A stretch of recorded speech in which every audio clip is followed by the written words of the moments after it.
पंजाब केसरी में आप सबका स्वागत है। मैं हूं चंद्रशेखर धरनी। हरियाणा प्रदेश कांग्रेस कमेटी के नवनियुक्त अध्यक्ष उदय भान जी हमारे साथ मौजूद हैं। बातचीत करेंगे इनसे कई राजनीतिक मुद्दों पर और कार्यभार संभालने के बाद इनकी क्या प्राथमिकताएं रहेंगी, सभी विषयों पर चर्चा करेंगे। सबसे पहले स्वागत है उदय भान जी आपका, और आपको बधाई, प्रदेशाध्यक्ष के रूप में आपने ज्वाइन कर लिया है। बहुत बहुत धन्यवाद चंद्रशेखर जी। उदय भान जी, जिस प्रकार से अब कांग्रेस की जिम्मेदारी आपको मिली है, निसंदेह अब आपकी प्राथमिकताएं रहेंगी कुछ, उन प्राथमिकताओं में क्या क्या शामिल है? सबसे पहली प्राथमिकता तो हमें जो 7-8 साल से हमारे जो संगठन नहीं बन पाया था, संगठन को बनाना है। नीचे बूथ स्तर से लेकर के हमारे प्रदेश तक सारी जो कार्यकारिणी और सारे जो जिला अध्यक्ष, हमारे जो ब्लॉक अध्यक्ष, उनके सारी पूरी कार्यकारिणी, बूथ के अध्यक्ष, ये सबसे पहले संगठन को हमें बनाना है। और जो फ्रंटल ऑर्गेनाइजेशन में भी और यहाँ जो हमारे जो और जो प्रकोष्ठ हैं उनमें जहाँ जहाँ रिक्तियाँ हैं वो सभी भरनी है। तो संगठन के साथ साथ जो सड़क पे जो संघर्ष है इस सरकार के खिलाफ, वो पूरी तरह से हम तैयार हैं। आज कोई भी जो जिस तरह की इनकी नीतियाँ चल रही हैं, आज जो महंगाई चरम सीमा पर है, बेरोजगारी चरम सीमा पर है, आज जो घोटालों की बाढ़ आई हुई है, जो आज बिजली का हाहाकार मचा हुआ है, कानून व्यवस्था पूरी तरह से ठप हो गई है, पूरे प्रदेश को कर्ज में इस सरकार ने झोंक दिया है, कोई काम किया नहीं। 60,000 करोड़ का कर्ज इन्होंने 3 लाख करोड़ पर पहुंचा दिया। तो इन सारे मुद्दों को जनता में लेकर के जाएंगे। अभी हमने इसी महीने 29 तारीख को फतेहाबाद में हमने एक विशाल रैली कांग्रेस पार्टी की तरफ से विपक्ष आपके समक्ष के रूप में होगी, और फतेहाबाद में सब्जी मंडी में इस रैली का आयोजन होगा। जैसे पूर्व में 5 पार्लियामेंट्री हलकों में हो चुकी है, अभी 6ठा पार्लियामेंट्री हल्का जो सिरसा का है उसमें हम फतेहाबाद में करेंगे, जो मेरी अध्यक्षता में होगी, और उसके मुख्य अतिथि चौधरी भूपेंद्र सिंह हुड्डा होंगे। और उसमें सभी कांग्रेस जन, जो कांग्रेस के वरिष्ठ जो नेतागण हैं, उन सभी को हम आमंत्रित करेंगे, और जिसका भी समय मिल सकेगा वो समय आएगा। और उस रैली के माध्यम से जनसंपर्क सारा उस एरिया में सक्रिय होगा, और साथ साथ जहाँ भी जो भी ये संगठन खड़ा होगा तो सभी हम जिलों में, ब्लॉक स्तर पर सब जगह हम जाएंगे, सभी विधानसभा में जनसभा रैलियाँ करेंगे। जो एक लोकतंत्र में एक प्रक्रिया है अपनी बात को पहुँचाने की, और जिस प्रकार से जो ये मौजूदा सरकार के जो कारनामे हैं उनको बेनकाब करने की। 28 से 30 महीने बचे हैं विधानसभा के आगामी चुनावों को। अगर माना जाए संगठन का, जैसे कि आप कह रहे हैं कि आपकी प्राथमिकता है, तो कब तक, कितने समय में मान लिया जाए, महीना 2 महीना, कब तक गठित हो जाएगा? पूरा ऑल इंडिया कांग्रेस कमेटी की तरफ से इलेक्शन का शेड्यूल जारी हो चुका है, और उसके मुताबिक ही हमारा ये इरादा है कि हम जुलाई तक 3 महीने के अंदर अंदर हमारे प्रदेश का संगठन पूरा खड़ा हो जाएगा। उदयवान जी, अगर चर्चा की जाए, क्योंकि आपने कल ही कार्यभार संभाला और आपके लिए चुनौतियां भी कई हैं, सरकार के खिलाफ सड़क की लड़ाई की भी आप बात कर रहे हैं। सबसे पहली चुनौती जो विद इन कांग्रेस है, कांग्रेस में जो कुछ साथी कुलदीप बिश्नोई हैं, जैसे उनके वो ट्वीट आ रहे हैं, उनको किस रूप में आप लेते हैं? और कुलदीप बिश्नोई जी से आप मिलकर भी आए हैं या मिलने की कोशिश भी आपने की है, तो उस बारे में भी बताइए। कांग्रेस के अंदर कोई भी किसी भी प्रकार का असंतोष नहीं है। कुलदीप बिश्नोई ने हमारे खिलाफ, मेरे चयन के खिलाफ कोई भी ट्वीट नहीं किया। उन्होंने केवल ये कहा है कि मैं राहुल जी से बात करना चाहूँगा। तो ये हमारी लोकतांत्रिक पार्टी है, इसमें सभी का अधिकार है अपने नेतृत्व से बात करने की। उनकी कोई पीड़ा है, कोई बात है, कोई वो कहना चाहते हैं, तो वो राहुल जी से कहेंगे। तो इसमें आपत्ति क्या है? उन्होंने कोई पार्टी विरोधी तो कोई बात कही नहीं, तो किसी भी तरह का उसमें उनका अधिकार है। सीनियर आदमी हमारे, मेरे साथ भी, मैं भी उनके साथ एमएलए रहा हूँ, उनके पिताजी के साथ एमएलए रहा हूँ, उनके मदर के साथ एमएलए रहा हूँ, उनके भाई के साथ एमएलए रहा हूँ। हमारे पारिवारिक रिश्ते हैं, पिताजी उनके साथ रहे हैं, उनके पिताजी के। तो हमारे कोई उनसे लड़ाई नहीं है, ना कोई मतभेद है, किसी प्रकार का कोई भी मतभेद नहीं है। उनकी पीड़ा जो भी हो उसको दूर करने में आप क्या भूमिका अदा करेंगे? नहीं, वो मेरे लेवल की बात होती तो हम बात करते। वो कोई बात तो करना चाहते हैं राहुल जी से, तो उसमें मैं कहाँ से आ गया बीच में। अगर इसके अलावा चर्चा की जाए तो दक्षिण हरियाणा में ऐसी चर्चा हमें सुनने के लिए मिल रही है कि राव निहाल सिंह के बाद आप एकमात्र ऐसा चेहरा हैं जो प्रदेश अध्यक्ष के पद पर किसी भी राजनीतिक दल में संगठन के प्रमुख बने हों। हाँ, ये बात बिल्कुल सही है, और इससे जो हमारा दक्षिण पूर्व हरियाणा है उसमें ज़बरदस्त लोगों में इस बात का उत्साह और उमंग है, बहुत जोश है कि हमारा दक्षिण हरियाणा में 50 साल में कोई नंबर आया है प्रदेश अध्यक्ष का। तो सभी लोगों में बड़ा जोश, और उसका आपने देखा होगा रूप जो फरीदाबाद में रैली और रैला के रूप में बन गई थी। तो दक्षिण हरियाणा में आप अगर राजनीतिक रूप से आंकलन करें तो सबसे ज़्यादा डेंट किसको पड़ेगा?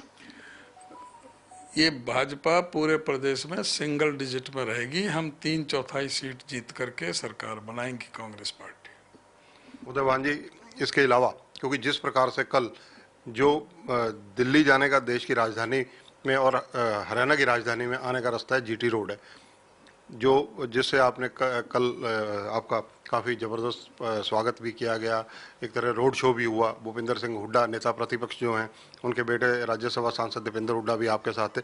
जीटी रोड बेल्ट पर जो कांग्रेस पिछले लगभग 1.5 दशक से कमज़ोर है, मैं 8 साल की बात नहीं कर रहा, 1.5 दशक से कमज़ोर है, उसको कैसे मजबूत किया जाएगा? क्योंकि पहले ये बेल्ट अगर देखी जाए तो कहीं ना कहीं ये रादौर हल्का हो गया, लाडवा हल्का हो गया, बवैन हल्का हो गया, ये जगाधरी हो गया, यमुनानगर, ये ओम प्रकाश चौटाला जी इनेलो पार्टी के अख्तियार में ज़्यादातर उधर प्रभावित रही। आप पिछले दिनों 2 चुनावों से ज़्यादातर भाजपा की तरफ है, तो आपके लिए किस तरह से ये चुनौती है? एक तो आपने देखा होगा कि किस प्रकार दिल्ली से चंडीगढ़ 4 घंटे का रास्ता है, जो 11 घंटे में पूरा हुआ जाके, और ये तब है जब कहीं भी किसी भी पॉइंट पर किसी ने कोई स्पीच नहीं दी। चलते चलते रहे, लोगों का इतना हुजूम, इतना उत्साह, इतना उमंग, इतना जोश, पूरा यूथ जो था वो सड़कों पर था। वो अपने आप में एक प्रमाण है कि लोगों में बीजेपी के प्रति कितना गुस्सा है, और वो हमारे पार्टी के प्रति ही वो देखते हैं विकल्प के रूप में कि भाई कांग्रेस पार्टी इनका विकल्प। पर कांग्रेस पार्टी में चौधरी भूपेंद्र सिंह हुड्डा ने अपने जो कार्यकाल में जो काम किए, जिस तरह से उन्होंने हरियाणा प्रदेश को नई ऊंचाइयों पर पहुंचाया, वो सबको याद करते हैं उन चीज़ों को। आज जो है नफरत की राजनीति, आज जो है ना कोई भी काम तो किसी भी तरह का कोई है ही नहीं, भ्रष्टाचार चरम सीमा पर है। कितने घोटालों पर घोटाले हुए हैं, खनन घोटाले यहाँ पर हुए, रेती का घोटाला है, हमारे यहाँ शराब का घोटाला है, नगर निगम में फरीदाबाद में 200 करोड़ का घोटाला है, हमारे किस तरह से एचपीएससी के जो पेपर लीक और एचपीएससी के उसको सेक्रेटरी को किस तरह करोड़ों रुपए के साथ में दफ्तर में पकड़ा गया था। तो उससे अब है कि भाई ये सरकार में भ्रष्टाचार कितना चरम सीमा पर व्याप्त है। भाजपा के कई मंत्रियों से हमारी बातचीत होती है, नेताओं से बातचीत होती है ज़्यादातर, क्योंकि पहले चर्चा थी कि कहीं भूपेंद्र सिंह हुड्डा, दीपेंद्र हुड्डा या और नामों की चर्चा हो रही थी, क्योंकि ये तो चलो संगठन का फैसला होता है जब किसी की ताजपोशी होती है, लेकिन आपके बनने के बाद भाजपा बड़ी खुश है, उसका कारण क्या मानते हैं? ये तो भाजपा वालों को पता होगा कि खुश हैं कि दुख हैं। अब आप कैसे कह सकते हैं? अगर वो भाजपा वाले खुश होते तो देखते नहीं कि खुश है, वो माथा पीट रहे हैं कि भाई ये क्या हुआ, ये क्या हुआ, वो तो माथा पीट रहे हैं कि तुम तो बिल्कुल सुपड़ा साफ हो लिया। आज बीजेपी का पूरे प्रदेश में पूरी तरह से हवा निकल गई है। आज कांग्रेस पार्टी की जो लहर चल रही है, और ये आप देखना कि सुनामी और तूफान बनकर के आएगी सारे हरियाणा प्रदेश में, उसका सुपड़ा साफ होना है बीजेपी का। उदयवान जी, जिस प्रकार से प्रदेश कांग्रेस मुख्यालय, क्योंकि चंडीगढ़ में स्थित है, सेक्टर 9 के अंदर, अध्यक्ष कोई भी रहे हों पिछले 8-9 साल में, लेकिन ज़्यादातर ऑफिस सुनसान और वीरान रहते हैं, यहाँ पर कोई रौनक नहीं रहती। जिस दिन नेता आए हों या बड़े नेता आए हों उस दिन तो यहाँ पर रौनक रहती है। क्या ऐसी व्यवस्था रहेगी कि कोई कांग्रेसी आपके वर्कर या कोई आते हैं तो वो यहाँ पर कोई व्यक्ति आपका संगठन का या विधायक कोई उपलब्ध क्रम अनुसार रहे, ताकि एक व्यवस्था बन सके? जो आपने कहा है, हमारे इस प्रदेश कार्यालय में डेली कोई ना कोई वरिष्ठ नेता जरूर बैठेगा। हफ्ते में 2 दिन तो मैं बैठूंगा स्वयं, सोमवार मंगल या मंगल बुध, और एक एक दिन हमारे वर्किंग प्रेसिडेंट रहेंगे। उनकी ड्यूटी उनसे सुविधा के अनुसार किसी को जो दिन सूट कर रहा होगा उनके साथ। तो आप ये समझें कि पूरे 6 दिन, संडे को छोड़ के 6 दिन, और 5 दिन तो ज़रूरी, क्योंकि हम शनिवार और इतवार लोगों के बीच में जलसा जुलूस रैली मीटिंग सब उनमें रहेंगे। 2 दिन हमारा चंडीगढ़ का है, एक दिन दिल्ली में कैंप ऑफिस भी खोल रहे हैं, दिल्ली में रहेगा। तो दिल्ली में और यहाँ जो चंडीगढ़, हम निरंतर जनता के बीच में रहेंगे। प्रदेश कांग्रेस आप देखोगे कि किस तरह से चलती है और दफ्तर किस तरह से रौनक रहती है दफ्तर में।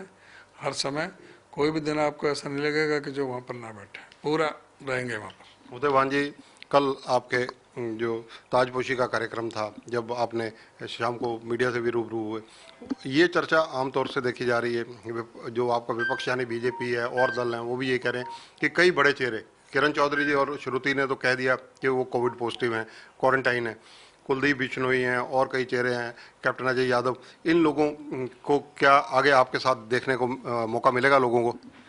ये सभी साथ में हैं। अब जो रणदीप सुरजेवाला जी हैं वो मीडिया प्रभारी हैं ऑल इंडिया कांग्रेस के, उनकी ड्यूटी लगी हुई है। जो चिंतन शिविर जो उदयपुर में हो रहा है, 12 को वहाँ पर जा रहे हैं, 13, 14, 15 को वहाँ पर शिविर है, उनके प्रबंधन में और कई जगह उनकी वो मीटिंग लगी हुई। कल वो जबलपुर में थे, मध्य प्रदेश में। हमारे काम बंटे हुए हैं, जो उनका काम था वो कर रहे हैं। ये कोई ज़रूरी नहीं है कि वो यहाँ पर होते, जो उनकी ड्यूटी अगर वहाँ है उसके लिए, वो भी ऑल इंडिया कांग्रेस कमेटी का प्रोग्राम है, उसके लिए वो जबलपुर में मीटिंग थी उनकी, वो यहाँ पर कैसे आते? अब आप उनकी बात कर रहे हो, किरण चौधरी और श्रुति, दोनों को सारे तो अखबारों में आ रहा है, सब आप बात भी कर रहे हो, उनसे भी बात कर लो। वो दोनों माँ बेटी कोविड पॉजिटिव है, वो क्वारंटाइन है, तो वो कैसे आते? उनको उसमें अब आप कहोगे भाई वो मतभेद है इसलिए नहीं आई, ऐसा नहीं है, ऐसा नहीं है। वो जो कोविड पॉजिटिव हो गई इस वजह से वो नहीं आ पाए। और जहाँ तक कि भाई वरिष्ठता का प्रमाण मुझे किससे लेना? 4 बार मैं विधायक रह लिया, 2 बार मेरे पिताजी रह लिए, मैं नेशनल लेवल पर क्रिप्को का चेयरमैन रह लिया, जिला अध्यक्ष रह लिया। 95 साल के घर में राजनीति है मेरी। 3 बार तो 15 साल मेरे दादाजी अंग्रेजों के राज में, ब्रिटिश रूल में होडल नगर पालिका के अध्यक्ष रहे। मेरा बेटा अभी भी, दोनों पार्षद थे अभी इसमें, एक चेयरमैन था नगर परिषद होडल का। 95 साल की राजनीति है घर परिवार में। कौन कहता है कि जो कि भाई वरिष्ठ नेता तो कोई सा भी ये 4 बार से ज्यादा कौन सा है? कांग्रेस की जो धड़ेबाजी गुटबाजी की चर्चा रहती है, उसको समाप्त करने के लिए आपके प्रयास क्या रहेंगे? हम सब ये एकजुट है, कोई धड़ेबंदी मेरे से तो, और वैसे भी पहले भी नहीं थी, और मेरे से तो किसी का भी नहीं है। मेरे से सब प्यार करते हैं और मैं सबसे प्यार करता हूँ। राहुल गांधी के नेपाल यात्रा को लेकर जो बीजेपी ने हमला बोला है, उसको लेकर क्या कहेंगे? अननेसेसरी इनमें और कुछ काम तो है नहीं। भारत जलाओ पार्टी जो ना, इनको जो काम है इन्हीं चीज़ों में, फिजूली उसमें लगे रहते हैं, लोगों में नफरत पैदा करने की। इनको क्या तकलीफ है? ये कहाँ कहाँ जाते हैं इनको नहीं पता है। कोई नेपाल में गए किसी में, तो उसमें क्या तकलीफ होगी इनको? अननेसेसरी ये बातें हैं, इनका कोई औचित्य नहीं है, इन पर कुछ है ही नहीं कोई भी। धन्यवाद। तो ये हैं उदयवान जी का बिल्कुल स्पष्ट शब्दों में कहना है कि 95 साल राजनीति में इनके परिवार ने पीढ़ी दर पीढ़ी दिए हैं। वरिष्ठता का जहाँ तक सवाल है तो इनका परिवार एक अलग पहचान वरिष्ठता के अंदर रखता है। इसके अलावा कुलदीप बिश्नोई ने कोई भी ट्वीट इनके खिलाफ नहीं किया है, ये भी काफ़ी अहम बात है। और जो उन्होंने कहा है वो कुलदीप बिश्नोई ने वो ये कहा है कि वो राहुल गांधी से मिलना चाहते हैं। इसके अलावा कांग्रेस की धड़ेबाजी या जिन चीज़ों को लेकर अटकलें लगाई जा रही हैं, इनका कहना है कि कांग्रेस में ना पहले थी ना आज हैं। लेकिन सबसे अहम बात इन्होंने ये भी कही है कि कांग्रेस मुख्यालय पर 2 दिन ये खुद जनता से मिलेंगे, लोगों से मिलेंगे। इसके अलावा 4 दिन जो कार्यकारी प्रधान है, एक एक दिन उनकी ड्यूटी रहेगी। यानी हरियाणा प्रदेश कांग्रेस मुख्यालय 9 सेक्टर के अंदर जो है उसमें अब रौनक नजर आनी शुरू होगी। कैमरामैन संजय सिंह के साथ चंद्रशेखर धरनी, पंजाब केसरी टीवी, चंडीगढ़। हमसे जुड़े रहने के लिए हमारे YouTube चैनल को सब्सक्राइब करें और नई वीडियो की नोटिफिकेशन के लिए बेल आइकॉन को दबाएं। अगर आप ये वीडियो Facebook पर देख रहे हैं तो लाइक जरूर करें और ज्यादा से ज्यादा शेयर करें। धन्यवाद।